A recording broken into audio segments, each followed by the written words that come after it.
Membangun sebuah kantor yang nyaman tentu membutuhkan tata ruang yang baik. Pemilihan desain kantor ini biasanya disesuaikan dengan bidang perusahaan dan apa saja yang dibutuhkan. Pasalnya, tata ruang kantor juga bisa mempengaruhi efektivitas dan produktivitas dari pekerjanya. Dalam beberapa menit ke depan, saya Muhammad Yuansi Januar dan rekan saya Wina Wardani akan sedikit memaparkan tentang tata ruang kantor dan jenis tata ruang mana saja yang digunakan dalam lingkungan mahasiswa. Tata ruang kantor adalah pengaturan perabotan, mesin, dan sebagainya di dalam ruangan yang tersedia.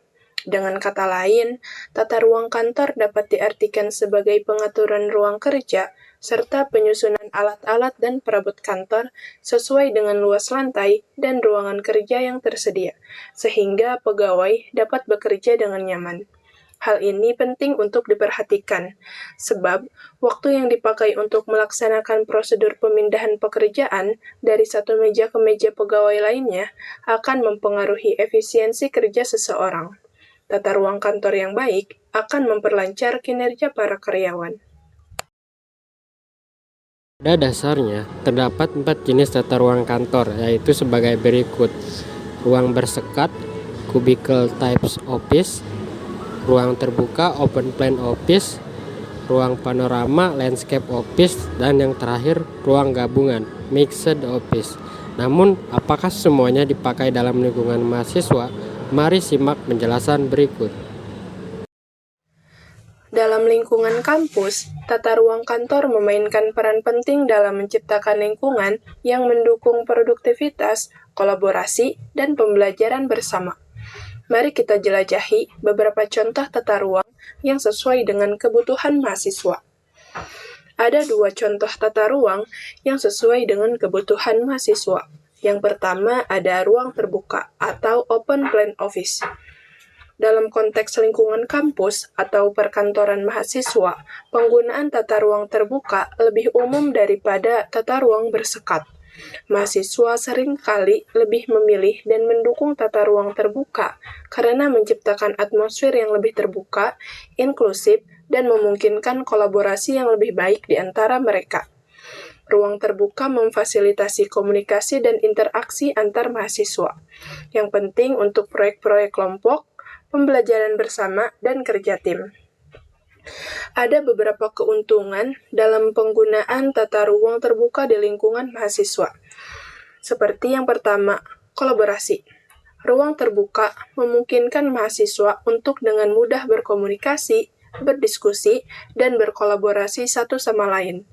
Ini mendukung proses belajar bersama dan pengembangan proyek bersama. Yang kedua, fleksibilitas. Ruang terbuka dapat diatur ulang dengan mudah, memungkinkan perubahan dalam pengaturan ruang sesuai dengan kebutuhan dan tujuan proyek. Yang ketiga, fasilitas pembelajaran. Ruang terbuka dapat digunakan untuk seminar, lokakarya, dan pertemuan yang melibatkan sejumlah besar peserta.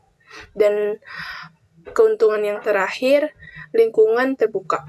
Atmosfer terbuka menciptakan perasaan inklusif dan demokratis di antara mahasiswa, dan ini dapat mendukung keragaman dan keterlibatan aktif dalam lingkungan perkantoran kampus.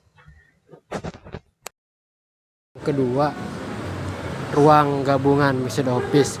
Penggunaan bentuk tata ruang gabungan mixed office dalam lingkungan mahasiswa mungkin dapat terjadi, terutama jika lingkungan kampus memiliki berbagai jenis ruangan yang berfungsi untuk berbagai keperluan. Konsep tata ruang gabungan mencakup penggabungan berbagai jenis tata ruang. Contoh penggunaan tata ruang gabungan dalam lingkungan mahasiswa meliputi: 1. Perpustakaan kampus. Perpustakaan kampus seringkali menyediakan berbagai jenis tata ruang, mulai dari ruang terbuka untuk belajar bersama, ruang studi pribadi untuk mahasiswa yang memerlukan privasi, hingga ruang kolaborasi untuk proyek bersama. Ini adalah contoh tata ruang gabungan yang dapat mengakomodasi berbagai kebutuhan mahasiswa. Sentra pembelajaran. Sentra atau pusat pembelajaran di kampus seringkali menawarkan ruang terbuka untuk seminar dan lokakarya, tetapi juga memiliki ruang-ruang yang lebih kecil untuk konsultasi atau pertemuan pribadi. Ruang kerja mahasiswa. Beberapa kampus menyediakan fasilitas kerja untuk mahasiswa yang mencakup tata ruang terbuka untuk belajar bersama, tetapi juga menyertakan ruang bersekat atau ruang dengan elemen tata ruang horizontal seperti sofa, meja makan untuk memberikan pilihan yang beragam. Dan yang terakhir, fasilitas penelitian atau inovasi. Ruang-ruang yang didedikasikan untuk penelitian atau inovasi seringkali mencampurkan berbagai jenis tata ruang termasuk tata ruang terbuka untuk kolaborasi tim dan ruang-ruang terpisah untuk fokus pada pekerjaan individu. Pilihan tata ruang gabungan di lingkungan kampus dapat meningkatkan fleksibilitas dan memberikan solusi yang sesuai dengan berbagai kebutuhan mahasiswa dan fungsi dari setiap ruangan. Terima kasih telah menyimak video kami. Sekian dan terima kasih.